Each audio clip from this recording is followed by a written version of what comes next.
Good afternoon, ladies and gentlemen, I'm John, this is Menu True Nerd, and welcome back to Fallout New Vegas. You only live once. Last time, we obviously decided to commit to Mr. House, and we reactivated his army at Fortification Hill. We then finished off the Legion in pretty much everything we're going to do for them. We've made good enough friends with the Legion that, hopefully, if I understand this game correctly, they will never send hit squads after me. So let's crack on with Mr. House this part, shall we? And he's asked me to go and have a little look-see at the boomers. But on the way there, we have something to discuss. So right now, according to the true health counter in the bottom left, my health is 340 out of 430, as I begin and end every episode by saying, when I remember at least.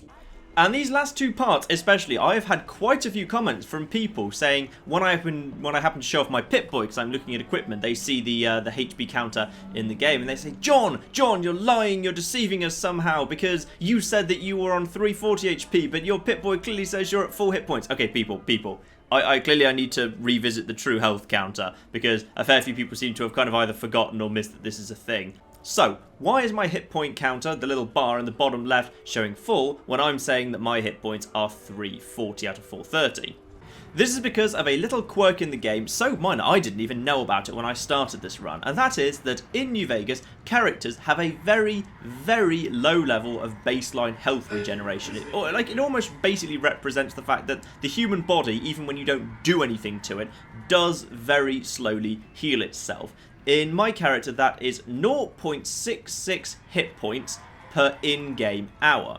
So when you think about it, given like a lot of the time, like because I want to do things in daylight or at night, and as I might wait 10 hours, that actually stacks up to, you know, quite quickly. So you get, 6, almost 7 hit points by waiting 10 hours, which I regularly will do just so I can do something at night or in the day. That all adds up. And I did not know about that when I started this run, and I think that is unfairly generous. So this is why the true health counter in the bottom left exists, because I don't want the game to give me my hit points back. I want to say, when I've been shot for 10 hit points damage, I'm stuck with having lost 10 hit point damage for the rest of time. That's what the true health counter does. It simply says, the fact that I'm now saying that I'm 340 out of 430 means that over the course of the run so far, I've been shot for 90 damage. And as a result, whatever my total hit points are, I'm going to say that my true hit points should be 90 less than that. Basically what I'm saying is I think the game is too generous in the little amount of regeneration it does give you, and I've decided that I'm going to manually disregard that to make my life a bit harder than it is. So as you can see, I've already healed up all the 90 hit points that I'd actually lost. But when you think about it, 0.66 per game out, that stacks up so quickly. You heal off a lot very quickly, so I'm just disregarding that. That is why the true health counter and what the Pip-Boy says vary. I'm deliberately making my life as difficult as possible. So anyway, here we are at the boomers, and okay, so for people who don't realise, because the boomers basically say you go to Mother Pearl and she says, do Valari, do the quest Valari, make my people like you, and we'll work with you. And I think a lot of people mistakenly assume that what that means is you just have to go through the kind of the various parts of the quest that Valari gives you, because it kind of gives you various quest pointers. You go and you do them, and when you've done them all, Pearl will move you on to the next stage of the quest. That's not how Valari works. The way that Valari works is the quests that you have been given all give you positive reputation with the boomers. When you get up to idolized with the boomers, that is when you get to move on to the next stage. If you get up to idolized in other ways or more efficiently than the game's expecting you to, then you can move straight on anyway, even if you've avoided like some of the more dangerous bits of the quest.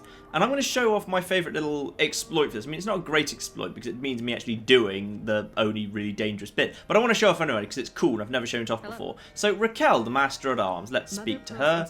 And would you believe that there is an ant problem she needs us to take care of? Long story short, the power failed a few days ago because giant ants have tunneled in. Your long story short was too long. Basically, the ants, go kill them. Yes, I can handle that. Boom. The one thing that she does tell you is to go and speak to Loyal, one of the other boomers, who's been developing a weapon that you can use against the ants. Definitely want to go and do that. So, here's Loyal. He's working on something, a little something to work with the ants.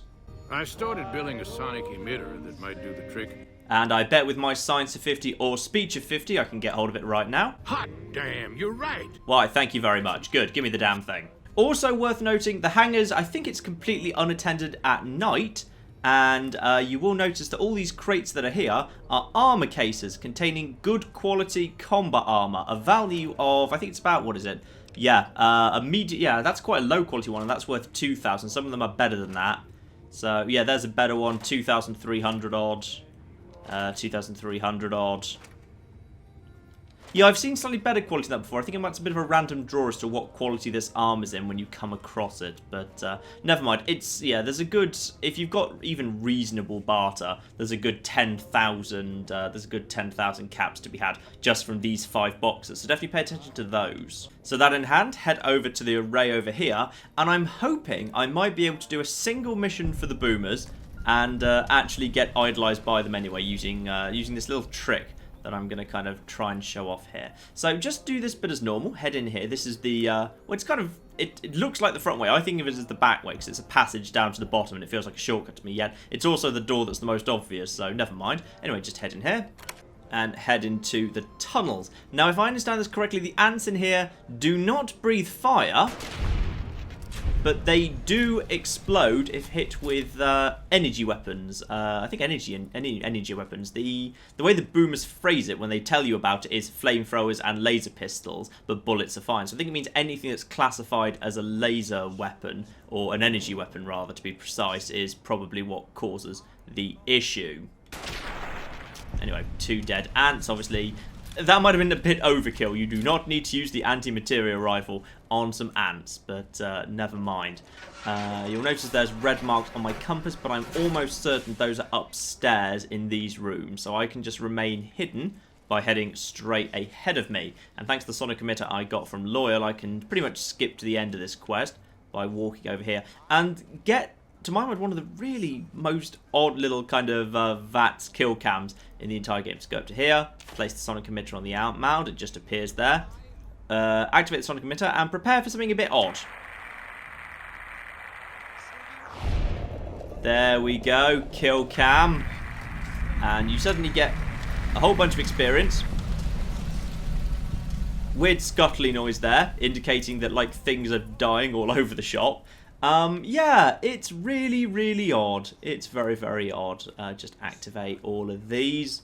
Yep, hello. This is what the quest wanted me to do. May as well do that while I'm here. But I actually largely also wanted to come down here because it means you get to the armory, because there's loads of good stuff in the armory down here. You can just kind of ransack this place. It's not even deemed stealing, it's just kind of yours. And specifically, of course, I want the missiles. I'll come to why in a second. But there's also some mini nukes. So obviously, there's not that many mini nukes in this game. If you've got Gunrunner's Arsenal installed, you get like an infinite supply of nukes sold not even that expensively from the Gunrunner's Arsenal, because the low yield nukes are actually pretty cheap from the Vendatron of the Gunrunner's Arsenal. So you can just get loads of stuff from him. But in the normal base game, the actual number of mini nukes is actually limited, and that's really important if you're doing, like, say, a mad bomber run, because mini nukes, as in actual proper official mini nukes, not Gunrunner's Arsenal mini nukes, are the only way to make the mine that's made out of a mini nuke, which is really cool. I've never shown that off, actually. I will get around to showing that off at some point or other. But it's really, really cool. And yeah, that's pretty much the only way to get hold of those. You've got to use the normal mini nukes. The Gunrunner's Arsenal extra ones can't be used. And there's a finite number of mini nukes in the world, which means there's a finite number of mines you can create. So it's useful, yeah, just always keep an eye on mini nukes if you happen to know where you can find some. Anyway, I'm just going to ransack these bodies quickly because they've got some really good loot on there. You can see that 6 weight to 715. While we're passing through the other side of the Boomers camp, actually, fun little fact about this little area. This is off to the side of the hangars and the airport. There's this little area where they've got like a little farm. One of the guys here, is he doing it right now, will at higher levels at least be carrying a fat man around with him. I'm not sure if he's loaded in now. Maybe I need to be a little bit high level to bring him in. But someone around here. There he is! Hello. Or is it a her? We've survived out here pretty well so far. Yeah, that's a her. That is actually a her. Yeah, good. Someone around here will always be carrying a fat man, and you can kill this person because they're unnamed. If you stealth kill them and then wait, I think it's 3 in-game days, they'll respawn, and they'll have the fat man again. So this is a good source for infinite fat men, if you happen to be into that sort of thing. I should say, actually, before I go to Raquel, my current status with the boomers is accepted. I got that from doing Pete's museum tour with Veronica and then just hanging around for the whole thing and then asking questions. That gets you up to accepted already, so I just need to get up to liked, then idolized. So Pete is a really good, easy way of getting your boomer rep up. I see the power's back on. The ants are all dead? Why, yes, they are. Maybe. So that gets me up to liked, beautiful, nice and easy, and a handful of experience too. Only 300, not terrible.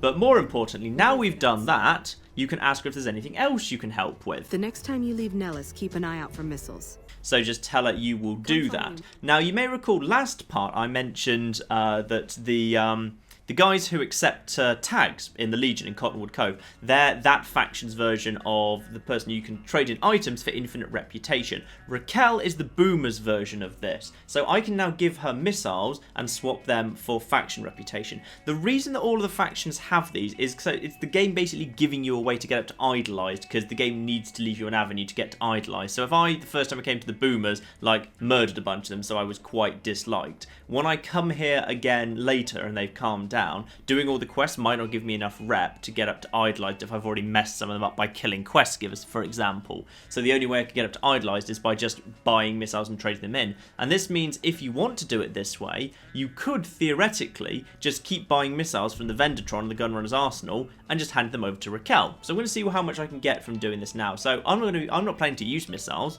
so I'm just going to hand over missiles. Yep, missiles. I have more to turn in. Here, have missiles. Hey. Is that enough to get me up to idolized? May or may not be. No, I don't think it gets you very much. It might just get you like 1 point of reputation. So, oh no, help the boomers around Nellis completed. Wait, hang on. I'm not idolized, am I? Well, colour me surprised, because I am only liked by the boomers, not idolized. But the quest log is clearly saying I can return to Pearl. I always assumed I had to get up to idolized, but is liked enough? Alright, fine, fair enough. So yeah, that's one way of doing it. So obviously I haven't bothered doing vast amounts of the stuff I could do for the boomers. So yeah, just literally doing Pete's museum. And then I wonder therefore if I even needed to bother handing over those missiles. I probably didn't in that case. I'm honestly not sure exactly what the trigger is for that. So I may have just been very wasteful and just given away missiles, but that's fine. I had no intention of using missiles. I was never going to use missile launcher, and the unique missile launcher that's not that much better anyway, Annabelle, is already despawned out of the game because it's held by Nightkin over at Black Mountain, and I've already cleared them out, so I can't get hold of that even if I wanted to. Just in case you do need a little bit more reputation beyond what I did, then the medical station's a good place to go. Thanks to my high intelligence and a couple of books I found, my medicine is at 35, even though I've never put a skill point into it. And with comprehension, I can get that up to 55. With today's physician, I won't need for anything else. So just pop one of those, speak to Argyle, and he will let you, yep, he'll definitely let you heal his patients. Yep, medicine 40, or speech 35, but let's go for 40. It's a little bit higher, so maybe a few extra experience points. That's absolutely fine. And then I think I can do 2 of the 3. So medicine 50 or higher, yeah, I'm at 55 right now. And examination, I clean the leg, I realise it can be saved. I remove the existing stitches, clean the wounds thoroughly, and then restitch the wound closed using a much more effective procedure. Oh, I'm a big damn hero. And this one, I think I can help too. Yep, medicine of 40, treat the infection, and with natural herbs, bandages, and some disinfectant, I clean the wounds and boost the patient's immune system enough that he will survive. That gets you up to idolized. So yes, would you believe saving their lives actually does quite a lot to improve your reputation with them. So that's a good way of doing it too. The other thing I could have done would have been to do Sunshine Boogie repairing the reflectors over where I was before at the generator place. You need repair of 70 to do that, which I could have done because I've got repair 50 and then a fixing things magazine up to 70 if you've taken the perk comprehension, or you need to go and get parts from Helios 1. You notice I haven't been to Helios 1. I'm not going anywhere bloody near Helios 1. Even at my level, there are risks to being in that area. It's way too risky. Alright, Pearl, hello there. You have done well to earn the trust of my people, child. I'm going to be honest, it was farcically easy. They trust way too easily. Find Loyal and ask him about our people's fondest dream. I find that a really odd bit of script, because the game now suddenly goes really in favour of, oh, they're going to be mysterious and not tell you what it is, and it's a big mystery what's Law going to tell you. But if you just go to Pete's museum, he will just overtly tell you, without any prompting whatsoever, they want to get the B-52 out of Lake Mead. Like, they just say it. So I find it a bit odd that the game makes a big song and dance about her being a bit mysterious about it when you find it out so easily. The other quest I've skipped, of course, is Young Hearts, the quest to get Jack and Janet together. That's because it's just a really annoying quest. You literally just have to fast travel back and forward a few times between the Crimson Caravan and the Boomer's base. I just find it an annoying quest that's not particularly interesting. Alright, lawyer, why don't you tell me about the B-52? Or would you like to be a bit more mysterious yet? Earl sent word saying it's all right to tell you about the lady in the water. Okay, you want to be mysterious yet then? Yep, B-52 bomber, lovely. It's in Lake Mead. You need me to get it down from the bottom. You're going to give me deployable ballast to stick to it. Lovely. The one problem, of course, is the flaming at the bottom of a lake. I am going to need to get to the bottom. And I wonder if you can do it without the rebreather. I'm not sure. I'm not taking the risk because the moment you run out of air, you do start losing hit points, so I'm not doing that. So, Jack, you can help me breathe underwater, especially as you've got plenty of time to focus on your work. Now you don't have a girlfriend. I just need some parts from a pressure cooker to create a hermetic seal for the rebreather. I'm sure my science skill can convince you to improvise. That's a brilliant idea. I can put that together right now. Here you go, a new rebreather. Oh, well, thank you very much. Now, the rebreather. Here's an interesting little bit of kit that we need to discuss.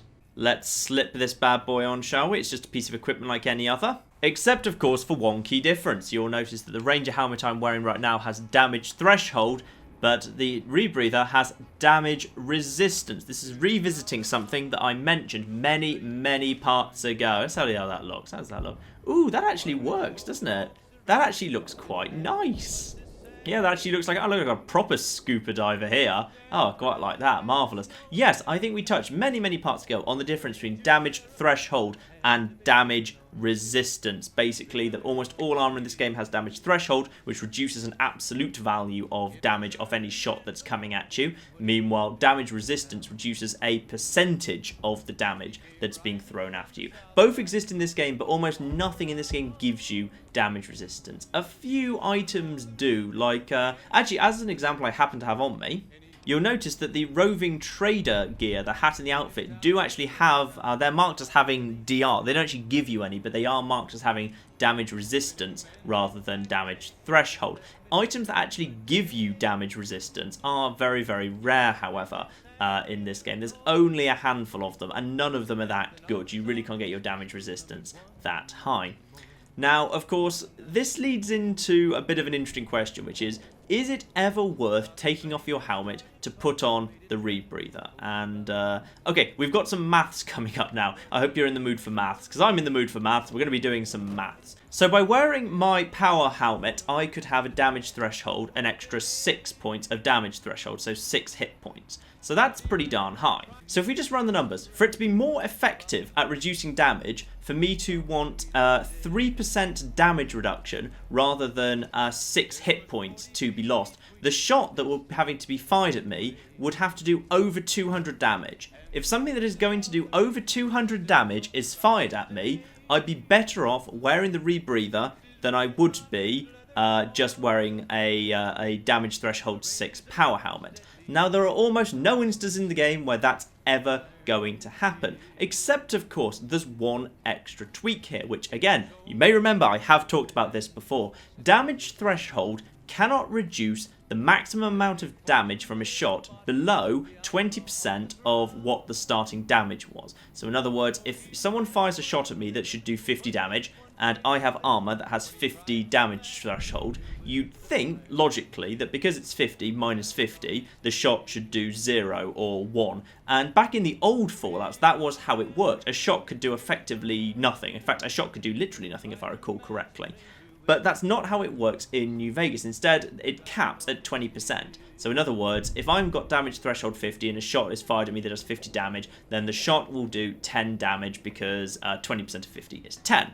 Damage resistance changes that slightly because damage resistance is calculated, I believe, before damage threshold. So let's rerun that calculation where I'm wearing the rebreather instead of a helmet. So under these circumstances, a shot is fired at me that does 50 damage. I have now, having lost 6 points of damage threshold, I'm now down to 44 damage threshold. That still is enough to activate the cap where the shot will go down to 20% easily. but I take 3% damage off first. So the damage resistance of the rebreather reduces the base damage of the shot to 48, from 50 down to 48.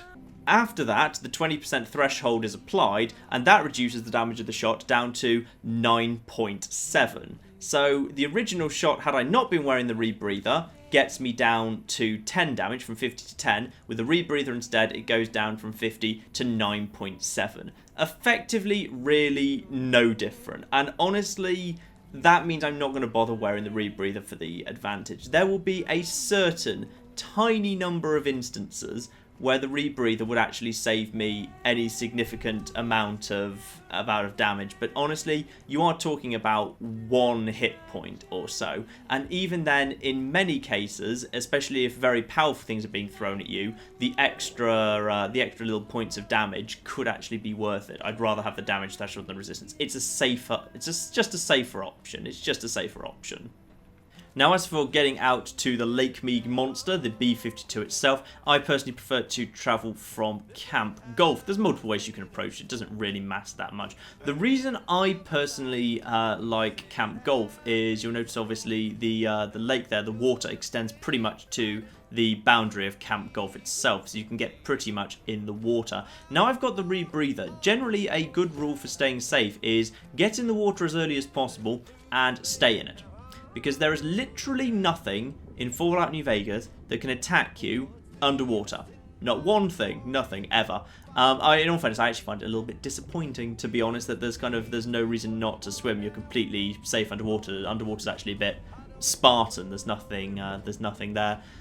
It's a shame. It is a shame. I wish there was something a bit more interesting. Occasionally, like, you will see hoaxes going around the internet that will say, hey, the Lake Mead monster's actually real if your in-game console's set to 11:17 AM 2050 and you're wearing a funny hat and it's a Tuesday, then at that point there's a Lake Mead monster you can just see, and here's a really low quality, toaster quality photo that I've decided to put up on Reddit for it. That happens occasionally, you'll see something like that. But there's no Lake Mead monster, there's nothing there at all. That doesn't mean you're completely safe underwater. The lake lurks, if they follow you into the water, can't do anything. If they're standing on land and shooting down at you, their sonic attacks can hurt you. Those do travel through water. So you've got to kind of not go too close to platforms which have lake lurks standing on them, or they might shoot at you and that could do some damage to you. So, you know, you can't be entirely not careful. But generally, if they follow you into the water, they can't do a thing.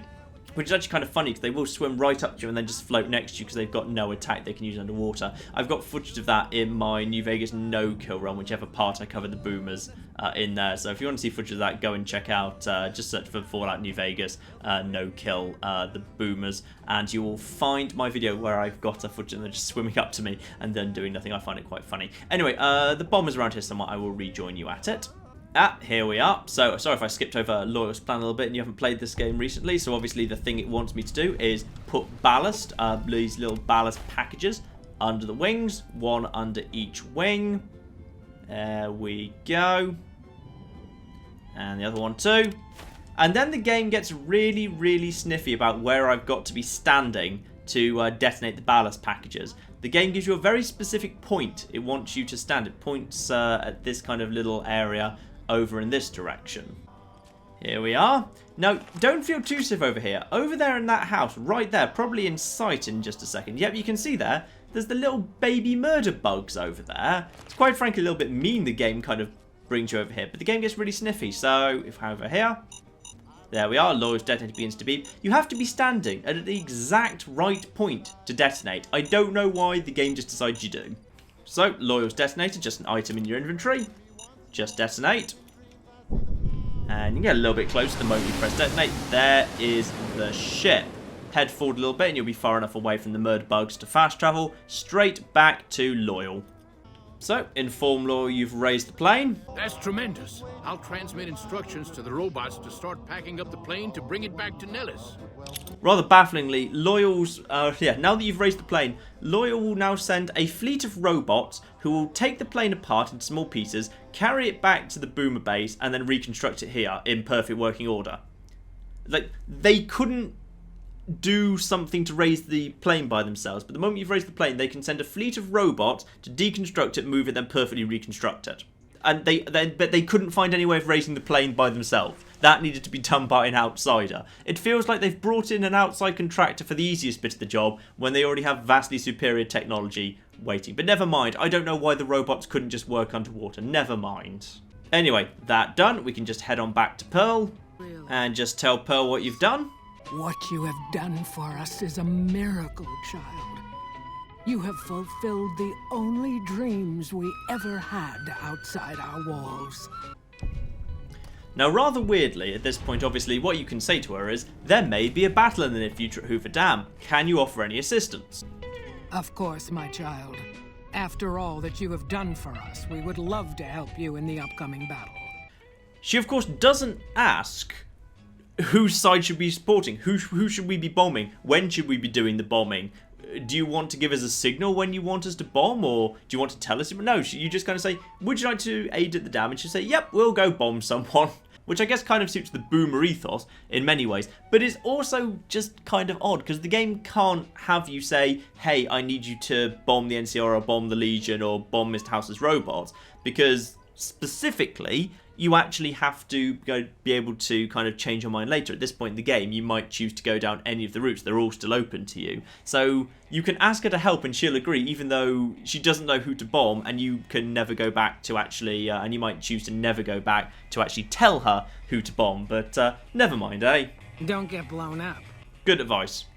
So, with pretty much, I think, the only bit of underwatering we're going to have to do for the whole rest of the game done, we can pop the rebreather away, and instead we'll put this helmet back on. This went down... Weird cluster over there, alright, fine.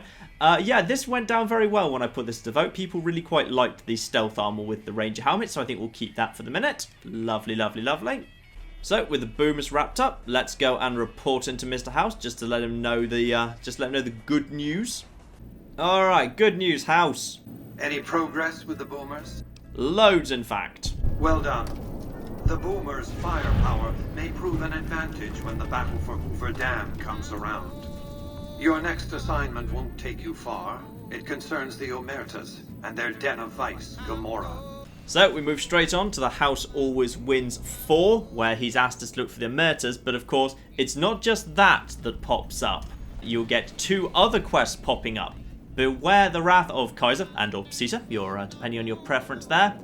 And also, don't tread on the bear. So this is our warning, quite frankly. The game is now saying if we complete the House Always Wins 4 and turn it into House, the Legion and the NCR will not work with us. The Legion will declare us an enemy. They'll shoot us on sight, but if I've got this right, they will not send hit squads because they can't, because I'm idolised by them. So I can never have a negative reputation with them now. I can only have a neutral reputation with them. The NCR will refuse to work with me, but they will not shoot me on sight or send hit squads. However, the refusing to work with me is not entirely fun, so as a result, I think that's what we actually have to do next. Next time, we have to go and finish off a few last bits with the NCR, because before they refuse to even talk to me, there's a couple of things I need to set up to my advantage. So I think that is next up. And the other thing that's coming up is tomorrow. Even if you have not been watching the series so far, I strongly advise be around Many a True Nerd tomorrow, because tomorrow in Red Faction Guerrilla I'm taking on the Harrington Memorial Bridge, which basically means I'm taking on a mega structure with a sledgehammer, like a psychotic Bridget Plus in reverse. It's brilliant. I think it's actually one of the videos I'm most proud of in this entire history of the channel. It's utterly marvellous. If you've not been watching Red Faction so far, fine, but watch it tomorrow because it's utterly genius. I love it. I love it so much. I love it so much. So yes, that's next week then. Next week we have to go and deal with Ambassador Crocker, and we will do a few bits and pieces for the NCR. I'll pretty much be speedrunning through some of the NCR quests, by the way, because interestingly, House is the only faction leader who isn't incredibly petty. The Legion hates you working with the NCR hates you working with the Legion. House just doesn't really care. You can work with whoever you want, as long as you basically come home to House at the end of the day, he's fine continuing to work with you. So he's kind of the least petty of the faction leaders, which is another point in his favour. So good for him. So that's what we're doing next time, and in the meantime, I've been John, this has been Many a True Nerd, and this has been Fallout New Vegas, you only live once, finishing off the boomers. Thank you very much, and goodbye.